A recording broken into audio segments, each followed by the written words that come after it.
Hello friends, आप सभी का हमारी चैनल एडू कॉर्नर स्टडी में स्वागत है।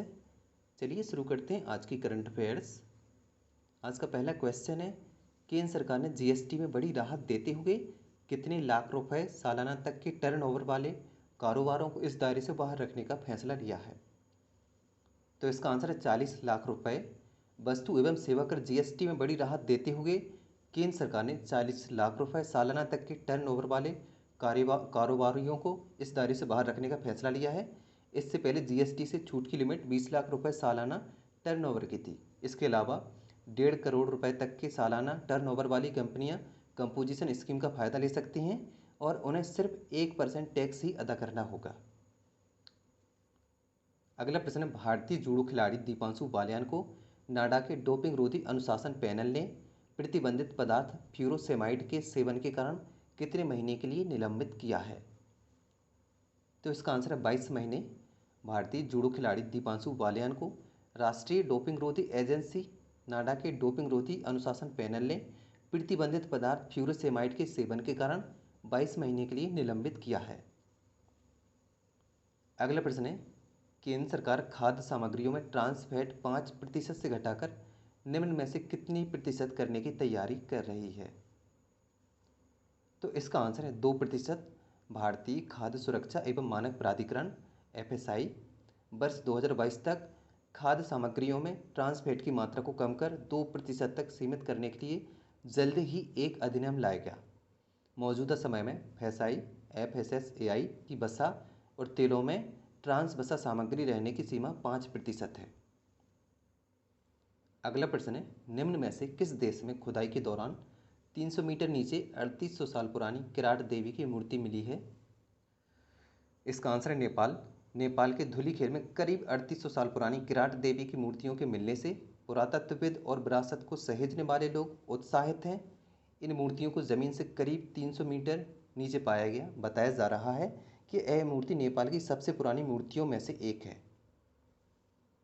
अगला प्रश्न है, केंद्र की तरफ से निर्यात सुविधाओं पर आधारित रैंकिंग में किस राज्य का पहला स्थान प्राप्त हुआ है? इसका आंसर गुजरात। नीति आयोग की रिपोर्ट के मुताबिक आयोग के निर्यात तत्परता सूचकांक 2020 में गुजरात शीर्ष पर है, जबकि महाराष्ट्र दूसरे और तमिलनाडु तीसरे स्थान पर है। रिपोर्ट के मुताबिक 10 शीर्ष स्थानों में 8 तटीय राज्य हैं। इस सूचकांक से पता चलता है कि किस राज्य में निर्यात को बढ़ावा देने के लिए कितनी सुविधाएं उपलब्ध हैं। भूमि से घिरे राज्यों में राजस्थान प्रथम पे रहा है, जिसके बाद तेलंगाना और हरियाणा है। अगला प्रश्न है, वित्त मंत्रालय द्वारा राज्यसभा में प्रस्तुत किए गए आंकड़ों के मुताबिक प्रधानमंत्री मुद्रा योजना के तहत महिलाओं को ऋण देने की सूची में सबसे शीर्ष राज्य कौन सा है? तो इसका आंसर है तमिलनाडु। तमिलनाडु प्रधानमंत्री मुद्रा योजना के तहत महिलाओं को ऋण देने में सबसे ऊपर रहा है। इसके बाद पश्चिम बंगाल और कर्नाटक है। वित्त मंत्रालय द्वारा प्रस्तुत किए गए आंकड़ों के अनुसार प्रधानमंत्री मुद्रा योजना की शुरुआत के बाद से महिला उधारकर्ताओं के लिए लगभग 4.78 लाख करोड़ रुपए के लगभग 15 करोड़ ऋण वितरित किए गए थे। वर्ष 2015 में गैर कॉरपोरेट छोटे और सूक्ष्म उद्यमों को ऋण प्रदान करने के लिए प्रधानमंत्री मुद्रा योजना की शुरुआत की गई थी। अगला प्रश्न है, हाल ही में किस देश ने एक समारोह के दौरान पाकिस्तानी नौसेना के लिए निर्मित एक उन्नत नौसैनिक युद्धपोत लॉन्च किया है? तो इसका आंसर है चीन। यह चीन द्वारा किसी देश के लिए बनाया गया सबसे बड़ा नौसैनिक युद्धपोत है। यह युद्धपोत उन 4 सबसे उन्नत नौसैनिक युद्धपोतों में से एक है जो चीन द्वारा पाकिस्तान की नौसेना के लिए तैयार किया गया है। पाकिस्तान ने चीन की एक company China ship building trading company limited के साथ टाइप 054 श्रेणी के युद्धपोतों को खरीदने हेतु समझौते पर हस्ताक्षर किए थे। और फ्रेंड्स, आपको बता दें कि हम आपको निरंतर करंट अफेयर्स की वीडियो उपलब्ध करा रहे हैं, जो आपकी आने वाली सभी परीक्षाओं के लिए बहुत ही महत्वपूर्ण है। और हम आपको विश्वास दिलाते हैं कि आपकी आने वाली परीक्षाओं में एक भी क्वेश्चन ऐसा नहीं होगा जो हमारे बताए गए क्वेश्चन में से नहीं आएगा। तो विश्वास के साथ पढ़ाई करते रहिए और हमारी चैनल को सब्सक्राइब करें, लाइक करें, कमेंट्स करें और अपने सुझाव ज़रूर दें और अपना सपोर्ट बनाए रखें। चलिए देखते हैं अगला प्रश्न। निम्न में से कौन सा देश लगभग 10 लाख रोहिंग्याओं को भाषण 4 द्वीप पर स्थानांतरित करने के लिए योजना बना रहा है? तो इसका आंसर है बांग्लादेश। बांग्लादेश सरकार रोहिंग्याओं को भाषण 4 द्वीप में नवनिर्मित सुविधा के लिए स्थानांतरित करने जा रही है। यह म्यांमार के शरणार्थी समुदाय के लिए रहने का एक बेहतर स्थान प्रदान करने के लिए किया जा रहा है। भाषण चार द्वीप बंगाल की खाड़ी में स्थित है। यह बांग्लादेश तट से 37 मील की दूरी पर है। अगला प्रश्न है, सरकार ने हिंदुस्तान एरोनॉटिक्स में कितनी हिस्सेदारी बेचने का फैसला किया है? तो इसका आंसर है 15%। केंद्र सरकार ने 27 से 28 अगस्त 2020 को ऑफर फॉर सेल के माध्यम से हिंदुस्तान एरोनॉटिक्स में 15% तक हिस्सेदारी बेचने का फैसला किया है। फर्ज की कीमत 1001 रुपये प्रति शेयर तय की गई है। अगला प्रश्न है, निम्न में से कौन T20 क्रिकेट में 500 विकेट लेने वाले पहले गेंदबाज बन गए हैं? तो इसका आंसर है ड्वेन ब्रावो।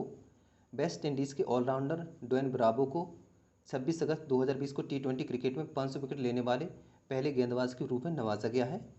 श्रीलंका के लसित मलिंगा T20 क्रिकेट में 339 मैचों में 389 विकेट के साथ दूसरे सबसे ज़्यादा विकेट लेने वाले गेंदबाज बने। अगला प्रश्न है, किस राज्य के मुख्यमंत्री ने कोविड-19 से प्रभावित गरीब परिवारों के लिए 200 करोड़ रुपए के पैकेज को मंजूरी दी है? तो इसका आंसर है उड़ीसा। उड़ीसा के मुख्यमंत्री नवीन पटनायक ने 26 अगस्त 2020 को राज्य के गरीब और अत्यंत कमजोर परिवारों के लिए 200 करोड़ रुपए के विशेष सहायता पैकेज को मंजूरी दे दी, जो कोविड-19 महामारी से प्रभावित हुए हैं। अगला प्रश्न है, केविन मेयर ने 26 अगस्त 2020 को किस कंपनी के CEO के पद से इस्तीफा दे दिया? तो इसका आंसर है टिकटॉक। टिकटॉक के CEO केविन मेयर ने अपनी नियुक्ति के 3 महीने से भी कम समय बाद अपने पद से इस्तीफा देने की घोषणा की है। अपने कर्मचारियों को एक ईमेल के माध्यम से उन्होंने बताया है कि वो कंपनी से इस्तीफा देना चाह रहे हैं। अगला प्रश्न है, $200 बिलियन की कुल संपत्ति अर्जित करने वाला पहला व्यक्ति कौन सा है? तो इसका आंसर है जेफ बेजोस। 26 अगस्त 2020 को अमेजन के CEO जेफ बेजोस $200 बिलियन की कमाई के साथ दुनिया के पहले व्यक्ति बने। यहाँ तक कि कोविड-19 महामारी के बीच जिसने व्यवसायों और अर्थव्यवस्था को प्रभावित किया है, उनके ई-कॉमर्स प्लेटफॉर्म के शेयरों में तेजी आई है। अगला प्रश्न है, भारत 3 सितंबर 2020 से किस राष्ट्र के साथ एक नया व्यापार मार्ग खोलेगा? तो इसका आंसर है बांग्लादेश। भारत और बांग्लादेश ने 3 सितंबर 2020 से एक नया व्यापार मार्ग खोलने का फैसला किया है, ताकि अंतर्देशीय जल परिवहन तंत्र के दायरे का विस्तार करके क्षेत्रीय कनेक्टिविटी को बढ़ावा दिया जा सके और क्षेत्र में व्यापार को बढ़ावा दिया जा सके। आंसर ऑफ द लास्ट है। तो फ्रेंड, कल मैंने आपसे क्वेश्चन पूछा था। क्वेश्चन है, दिल्ली दंगा 2020 द अनटोल्ड स्टोरी नामक पुस्तक के लेखक कौन हैं? तो इसका आंसर था सभी 1, 2 और 3, मोनिका अरोड़ा, सोनाली चीतलकर और Prerna Malhotra. Question of the day आज का क्वेश्चन है, उस भारतीय का नाम बताइए जिसने मेंटल कैलकुलेशन वर्ल्ड चैंपियनशिप में भारत के लिए पहला स्वर्ण जीता है।